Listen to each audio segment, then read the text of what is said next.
many people are looking for a checklist to work off of as they attempt to make their website ADA compliant.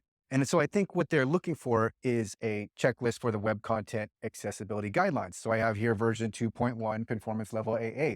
So they're looking for something that has all of these different requirements or success criteria that comprise the web content accessibility guidelines.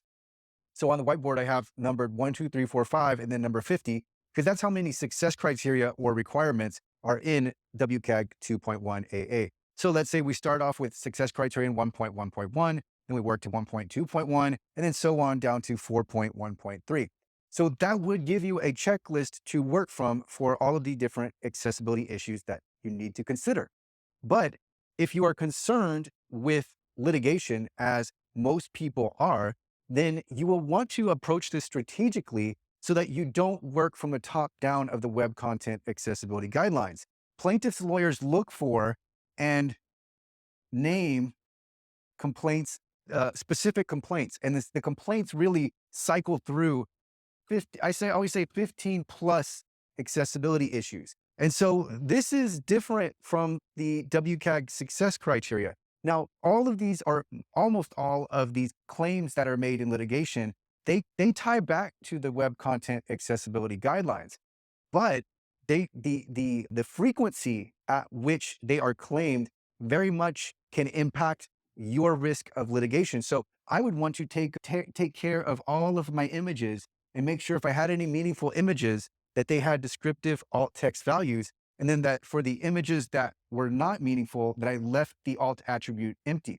And so this actually does tie into success criterion 1.1.1.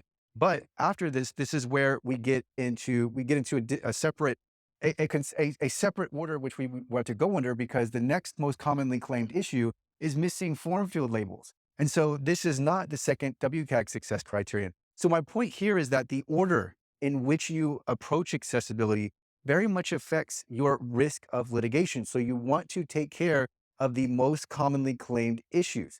The third issue I have listed is keyboard navigability. So you want to check your website and make sure that you could fully navigate it by keyboard and that you could interact with the website just as you would with a mouse.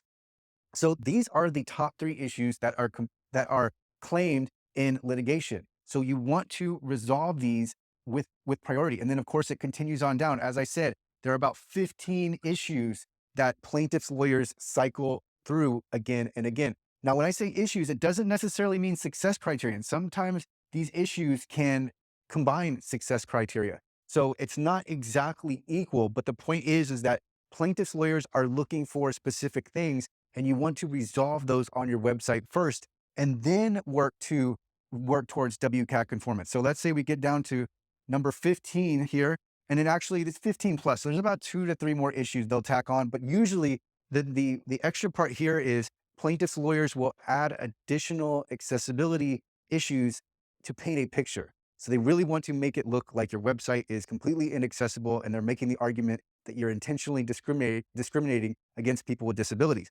But really, we see the same 15 over and over again. And when you get it to 10, it's really 1 through 10 is really common. But then sometimes some plaintiffs' lawyers go further, and then we see 15 issues. So the key here is to prioritize and be strategic in the way in which you make your website accessible, because as we know, website accessibility can take some time. For larger organizations, this can be a several month endeavor. And sometimes they don't even finish. Larger organizations won't even finish after 6 months. They'll still be working on it, at which point they may have to start over because changes have been made, content's been uploaded, and then they have to recheck. And at that point, everything, it can be confusing. And you really want to be as precise and as detailed as possible with accessibility. So you want to just account for the issues, know what issues exist, and then resolve them as soon as possible. And then you want to resolve them in a particular order, because while you're working on your website, there is a very real possibility of litigation. And so we want to have relief. And so we want to reduce our risk as we're going through our website. So it's beneficial to have a checklist which is more practical. We're going to genuinely improve the accessibility of our website either way. But this way we can reduce our risk of litigation as we're going through the issues. And so with my ADA compliance course, I tell you exactly the order and prioritization I recommend taking as you work through your checklist. So The checklist here is going to improve accessibility, but you're also going to reduce your risk of litigation as you go.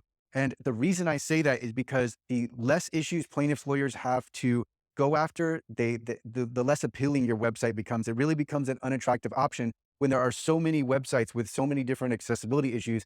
If you leave plaintiffs lawyers without their favored accessibility issues, it just becomes less and less appealing. And eventually you get to the point where they're just going to drift somewhere else because they really don't want to be in a situation where they're making claims that are really, really weak. So you want to resolve these favored issues. But then, of course, best practice is always to continue working down to WCAG 2.1 AA conformance. And so the reason you do that is so that you have a very much accessible website with basically no accessibility issues. Now, WCAG conformance isn't necessarily the end of accessibility. There could be greater links you could potentially go to, but most people can't even get here. So start with WCAG conformance, and then of course you can continue on to 2.2. But I like to say 2.1 because it's the most referenced standard, and it's also going to take your website and you're going to have a really accessible experience on your website, and you would be following best practice here if you are WCAG 2.1 AA conformant. Remember, the Department of Justice, which is the regulatory and enforcement agency behind the Americans with Disabilities Act, they have only required WCAG 2.1 AA conformance of entities that they have initiated litigation against. So it really is the gold standard, and that's where I'm pulling this from, is the DOJ. So just keep this in mind when you are working through a checklist or you're looking through checklists, that the order in which you approach accessibility very much affects your risk of litigation.